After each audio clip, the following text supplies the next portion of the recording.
एक रोशन और रंगीन छोटे से टाउन में रूरू स्कूल से घर आते ही अपना बस्ता एक तरफ फेंक देता है और कहता है, होमवर्क नहीं, मैं तो कह दूं ना कि मिस ने आज दिया ही नहीं।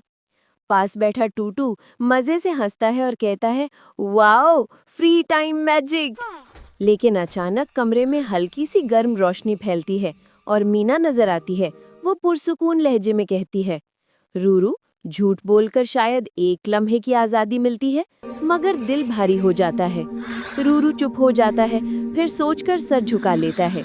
रूरू मुस्कुराकर अपनी कॉपी उठाता है और कहता है, ठीक है, मैं सच बोलकर होमवर्क ही कंप्लीट कर लेता हूँ।